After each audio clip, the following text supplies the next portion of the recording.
नमस्कार मित्रों, दूरस्थ एवं मुक्त शिक्षा और संस्कृति की आवाज ये है उत्तराखंड मुक्त विश्वविद्यालय का community radio hello Haldwani 91.2 megahertz की रेडियो तरंगों पर आप इसे सुन पा रहे हैं। दोस्तों, कार्यक्रम चल रहा है विश्वविद्यालय परिसर से और इस कार्यक्रम में एक बहुत ही खास मेहमान हमारे मौजूद हैं। दिल्ली IIMC से आए हुए हैं, भारतीय जनसंचार संस्थान में प्रोफेसर हैं पत्रकारिता विभाग में, प्रोफेसर हेमंत जोशी जी। बहुत लंबा परिचय है आपका, बहुत सारी विदेशों की यात्राएं आपने की हैं, GNU से पढ़े हैं, लिंग्विस्टिक में आपका रिसर्च है और बहुत सारी कविताओं का अनुवाद आपने हिंदी में किया है जो कि फ्रांसीसी कविताएं हैं। आज बहुत मौके से यहाँ पर मौजूद हैं, हमारे पत्रकारिता के स्टूडेंट्स को रिसर्च पर लेक्चर देने के लिए सर यहाँ पे आए थे। तो हमने कहा कि आप सब तमाम हमारे लिसनर्स या तमाम जो हमें सुन पा रहे हैं हमारे लोग, हमारे लर्नर्स, उनके लिए भी ये रेडियो टॉक बहुत उपयोगी होगा। तो डॉक्टर हेमंत जोशी, आपका बहुत बहुत स्वागत है हमारे इस कार्यक्रम में। धन्यवाद। तो सर, संचार शोध पर मैं चाहती हूँ कि आज हम बात करें। तो संचार शोध क्या है, कितना बड़ा इसका दायरा है, कितने कितने इसके आयाम है, मैं चाहती हूँ उस पर आप बताएं। चलिए, आपके विद्यार्थी और जो अन्य श्रोता हैं उन सब लोगों को मेरी नमस्ते। और ये कहना चाहिए कि आजकल के समय में जो विषय है, समाजशास्त्र के जो अन्य विषय हैं उनमें सबसे ज्यादा महत्वपूर्ण विषय जनसंचार बन गया है। और जनसंचार शोध एक और भी महत्वपूर्ण विषय के तौर पर इसलिए उभर के आता है क्योंकि जो कुछ भी जनसंचार में हो रहा है उसके पीछे बहुत शोध पहले की हुई हैं और अभी भी हो रही हैं। तो ये एक बहुत महत्वपूर्ण विषय है और इस विषय को के बारे में जब हम बात करते हैं तो उसको हमको थोड़ा सा उसका वर्गीकरण करना जरूरी है। दो तरह के शोध मोटे तौर पर हमको दिखते हैं, एक जिसको हम कहते हैं संचार शोध और दूसरा है जिसको हम कहते हैं जनसंचार शोध। संचार शोध भी उतना ही महत्वपूर्ण है क्योंकि संचार शोध ही जननी है कि दो जने कैसे बात करते हैं, एक समूह में लोग कैसे बात करते हैं, भाषा का क्या महत्व है, संभाषण कैसे किया जाता है, फिल्म किस तरह से अपने कथ्य को उजागर करती है। ये सब जो है ये संचार का क्षेत्र है। और हम जब फिल्म की बात कर रहे हैं या लेखन की बात कर रहे हैं या बोलने की बात कर रहे हैं तब हम केवल संचार की बात कर रहे हैं। तो हम फिल्म को एक जनसंचार का माध्यम के तौर पर उस समय नहीं देख रहे हैं, फिल्म को एक संचार का एक प्रकार है तो उसके संदर्भ में देख रहे हैं। लेकिन रेडियो का नाम मैंने नहीं लिया क्योंकि रेडियो शुरू से ही जनसंचार के माध्यम के तौर पर उभर कर आया है। लेकिन फिल्म की शुरुआत जनसंचार माध्यम के तौर पर नहीं हुई। उसमें सबसे वो एक तरह से जैसे उपन्यास लिखते हैं हम या कहानियां लिखते हैं, कविताएं लिखते हैं, उसी तरह से फिल्म बनाना भी एक तरह का है। और अगर आप बड़े बड़े जो फिल्मकार हुए हैं, सत्यजीत रे को अगर आप देखें तो उनकी रचना प्रक्रिया जो है वो अपने आप में एक शोध का विषय बन जाती है। चार्ली चैपलिन का नाम लिया जा सकता है जो मूक फिल्में बनाते थे लेकिन बहुत सशक्त फिल्में बनाई उन्होंने।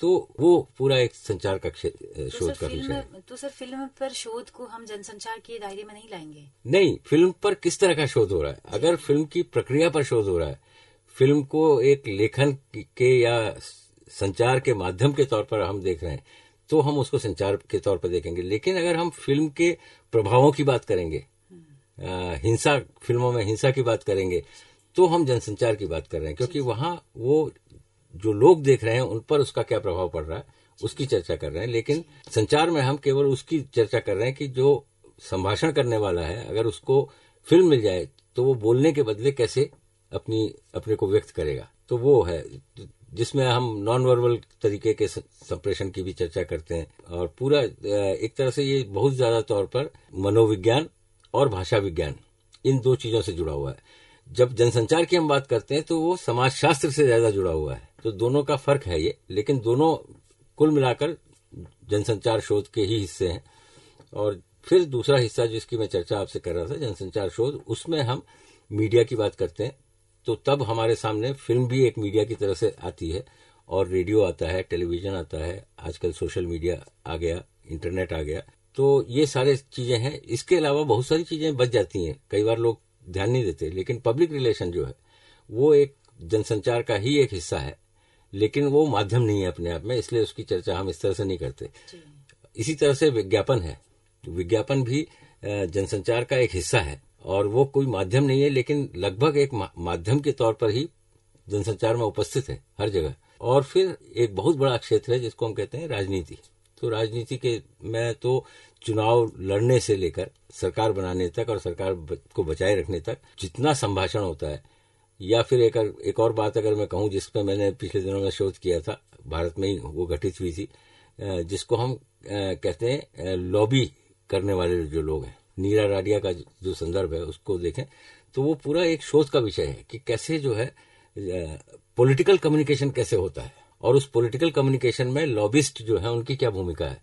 तो इस तरह के जो विषय हैं जब इनकी हम चर्चा करते हैं तब हमको हम कह सकते हैं कि हम जनसंचार शोध कर रहे हैं। इसके अलावा प्रकृति और उसकी जो प्रक्रिया है जनसंचार की, उसका शोध, फिर जो लोग सुनते हैं, ऑडियंस रिसर्च जिसको हम कहते हैं, तो वो किस तरह से लोग मीडिया अपना चुनते हैं और उसमें क्या देखते हैं, किस तरह से प्रभावित होते हैं, उस पर जब शोध करते हैं तो वो मीडिया रिसर्च कहलाती है। मार्केटिंग, तो मीडिया की भी मार्केटिंग और मीडिया के माध्यम से मार्केटिंग, ये दोनों जो विषय हैं इनसे संबंधित जितने भी सर्वे होते हैं, चुनाव के लिए भी एक सर्वे होता है, जैसे आपने देखा होगा आजकल एग्जिट पोल वगैरह सब चलते हैं, तो ये सब रिसर्च बेस्ड हैं और ये सब मास कम्युनिकेशन की रिसर्च के अंदर आएंगे। तो वो है। और फिर प्रभाव जो है इस पे बहुत काम होता है, इस पे बहुत शोध करते हैं लोग और ये स्वाभाविक भी है, करना भी चाहिए कि अगर मीडिया कोई आया है, अगर सोशल मीडिया आया तो उसका कैसे प्रभाव पड़ रहा है, क्या क्या चीजें उसमें आ रही हैं, उससे लोग कैसे अपना मन और अपना मस्तिष्क बना रहे हैं, इसके बारे में जब हम शोध करेंगे तो फिर इम्पैक्ट ऑफ मीडिया की बात हम करने लगेंगे। और फिर एक और होता है, जैसे अगर सरकारों में तमाम तरह की योजनाएं होती हैं, तो जैसे पोलियो का अभियान हुआ, एक बूंद जीवन की, और अमिताभ बच्चन को उसमें लाया गया, तो सेलिब्रिटी इंडोर्समेंट उसको हम कहते हैं। तो ये कैंपेन अगर हम चला रहे हैं तो इसका कैसे प्रभाव पड़ेगा और क्या प्रभाव पड़ा, ताकि अगर अगला कोई कैंपेन करना है तो जो हम प्रभाव चाहते थे वो नहीं पड़ा तो क्या चीजें कमी रह गई वो देखने के लिए, तो हम उसको कहते हैं मूल्यांकन। जो मीडिया के कैंपेन्स होते हैं उनका मूल्यांकन, वो भी एक तरह का इवेल्युएशन स्टडीज उसको कहते हैं, लेकिन वो भी एक संचार शोध का बहुत महत्वपूर्ण हिस्सा है। और ये तो फिर एक सागर है और हम केवल अपना गागर भर सकते हैं इससे। तो बहुत लंबी बातें हैं। फिर शोध के प्रभावों पर ज्यादा रिसर्च हो रही है तो जरूरी है, मतलब जी। पर एक और चीज है कि इसमें भी जो हमारे शोध के विद्यार्थी हैं उनको जानना चाहिए कि कई तरह के शोध हो सकते हैं। एक शोध होता है जिसको हम कहते हैं गुणात्मक शोध। तो गुणात्मक शोध वो है जिसमें कि हम मात्राओं पर ध्यान देते हैं। तो जो इलेक्शन के जो सर्वे हैं या जो सेफोलॉजी जो पूरा विज्ञान बन गया, इसमें हम केवल आंकड़े देखते हैं, लोगों से जाते हैं, उनसे पूछते हैं, हाँ ना में उनसे जवाब लेते हैं और फिर उसके आधार पर उसकी एनालिसिस करके फिर हम ये बताते हैं कि कितने प्रतिशत वोट किस पार्टी को मिलेंगे। अनुमान है, लेकिन वो अनुमान के लिए एक तरह का शोध किया गया है, तो उस शोध को भी हम गुणात्मक कह सकते हैं। गुणात्मक में बहुत तरह की आती हैं, जैसे मीडिया हैबिट्स हैं, तो मीडिया हैबिट्स को भी हम गुणात्मक तरीके से पढ़ सकते हैं। तो हम लोगों से पूछ सकते हैं कि आप कौन सा माध्यम सुनते हैं, तो फिर वो उन माध्यमों को हम अंकों में तब्दील कर सकते हैं। फिर उनके बाद ये पूछ सकते हैं कि कितने बार हफ्ते में देखते हैं, तो किसी ने कहा 3 बार, किसी ने कहा 2 बार, तो वो भी संख्याएं हैं। तो उनके आधार पर जब उनकी सांख्यिकी आधार पर जब उनकी हम विश्लेषण करेंगे तो हमें दृष्टियां प्राप्त होंगी कि कैसे मीडिया का इस्तेमाल हो रहा है। दूसरा हिस्सा है जिसको हम कहते हैं गुणात्मक। एक मात्रात्मक हो गया, एक गुणात्मक। तो ये गलती शायद बोल गया मैं, पहले मात्रात्मक की बात चर्चा कर रहा था। गुणात्मक में हम देखते हैं कि कुछ नई चीजें हम निकल के आए जिनको हम नहीं अभी मात्रात्मक तरीके से समझ पाते हैं। तो कई बार होता है कि कोई खास चीज हमें परेशान कर रही है या हम जानना चाहते हैं कि मीडिया में ऐसा क्यों होता है, तो उसके बारे में हम विशेषज्ञों से बातचीत करते हैं और जो उस क्षेत्र में काम कर रहे हैं उन लोगों से बात करते हैं, कई बार दर्शकों से भी बात करते हैं और उसके आधार पर हम एक दृष्टि बनाना चाहते हैं। तो ज्यादातर जो ऐसी शोध होते हैं जिनका कि हम प्रकृति को और प्रक्रिया को समझने के लिए कई बार इस्तेमाल करते हैं, तो वो हम उसको गुणात्मक शोध कहते हैं। तो ये है। इसके अलावा कई वजहों से इस तरह के शोध होते हैं। अगर वो उसका एक हिस्सा ये भी बता देना चाहिए कि कई बार तो लोग अपने ज्ञान को बढ़ाने के लिए, जो शैक्षिक संस्थाओं में जितने भी शोध होते हैं उनमें ज्यादातर कोई प्रयोजन और नहीं होता, केवल इतना होता है कि हम और अच्छी तरह समझ जाएं कि क्या हो रहा है। तो जैसे हल्द्वानी के लोगों के में कौन से माध्यम जो है ज्यादा लोकप्रिय हैं, या क्या ऐसा है कि एक ही व्यक्ति जो है सुबह अखबार पढ़ता है और शाम को टेलीविजन देखता है, दिन भर जो है व्हाट्सएप में रहता है? जी जी।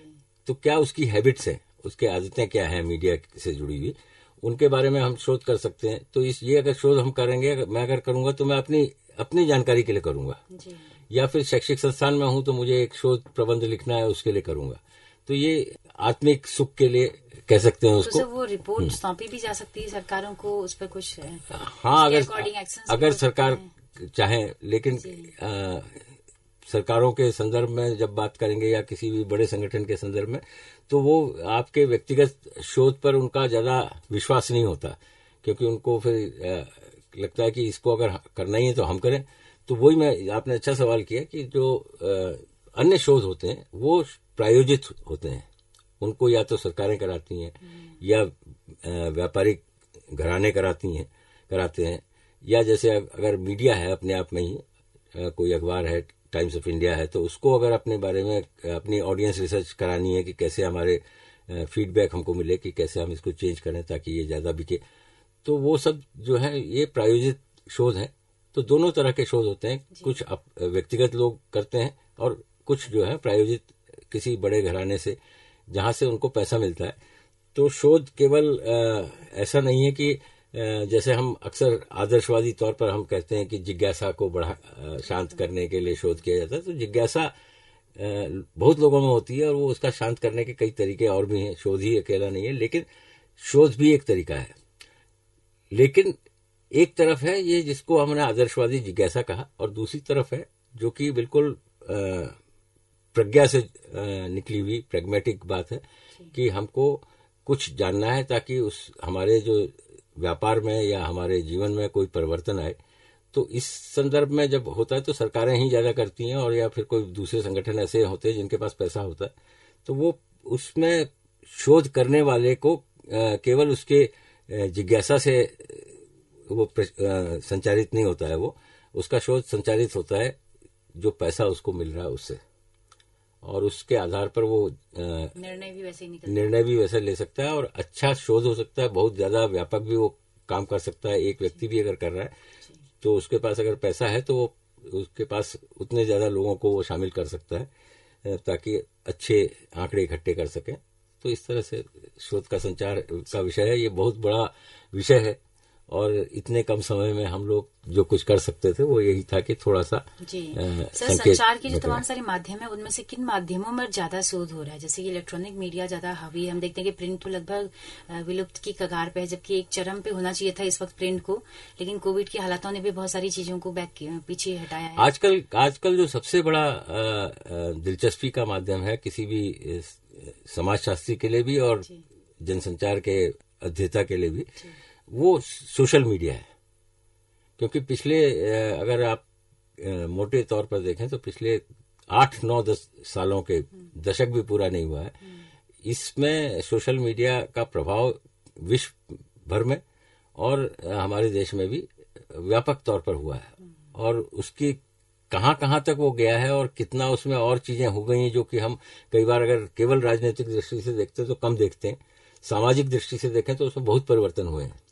तो हिंसा का विषय है, दूसरी भाषा का विषय है, ये भी बहुत महत्वपूर्ण विषय है। तो बहुत ज्यादा इस समय जो ध्यान है लोगों का सोशल मीडिया समाज, सोशल मीडिया, उसके बाद इलेक्ट्रॉनिक मीडिया पर हो रहा होगा, उसके प्रभावों पर। इलेक्ट्रॉनिक मीडिया पे किसी जमाने में बहुत हुए शोध, लेकिन अब वो उतना उस पर ध्यान नहीं है। लेकिन इसके अलावा जो एक और विषय है जिसको मैं आपके साथ ये शेयर कर सकता हूँ कि सामाजिक मीडिया के प्रभावों की तो चर्चा हम कर रहे हैं, लेकिन जो सबसे बड़ा एक नया शोध का विषय बन के आया है वो है, इसको हम कहते हैं बिग डाटा एनालिटिक्स, है ना। तो पहले जो है हमारे पास आंकड़े बहुत कम होते थे और उसी से हम अपने डिडक्टिव रिसर्च करते थे। तो आज डिडक्टिव रिसर्च के लिए आंकड़े बहुत ज्यादा हैं, और उनको क्योंकि एक आदमी या एक संगठन भी कई बार पूरी तरह से नहीं समझ सकता, तो इसलिए उसमें हमने आर्टिफिशियल इंटेलिजेंस का भी इस्तेमाल करना शुरू कर दिया, और वो एक बहुत बड़ा विषय है। और उसका प्रयोग ज्यादातर जो है वो मीडिया के संगठन करते हैं, और या फिर वो लोग करते हैं जो मीडिया में विज्ञापन देना चाहते हैं या मीडिया से जनमत बनवाना चाहते हैं, ऐसे लोगों को इस तरह के शोध की बहुत आवश्यकता होती है। जी।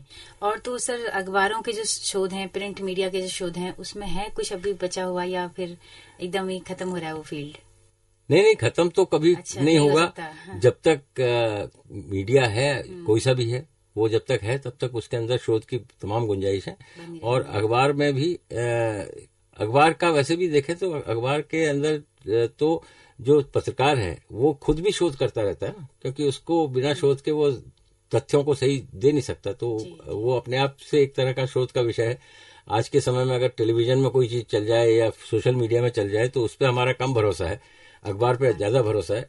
तो वो इसी वजह से है कि वो एक सत्य को जानने के अच्छा साधन है। सबसे ज्यादा मेहनत हम कहें कि तो वो प्रिंट मीडिया में ही की जाती है। और अभी जिस तरह से स्वामित्व बदलने लगे हैं अखबारों के, तो उससे एक अखबारों के अंदर भी एक बड़ा शोध जो है वो ओनरशिप के ऊपर बहुत काम हो रहा है, लोग कर रहे हैं। जी। चलिए सर, बहुत ही सुंदर, बहुत ही दुर्लभ जानकारियां आपने हमारे तमाम लिसनर्स के साथ साझा की। तो प्रोफेसर हेमंत जोशी जी, आपका बहुत बहुत शुक्रिया। धन्यवाद जी।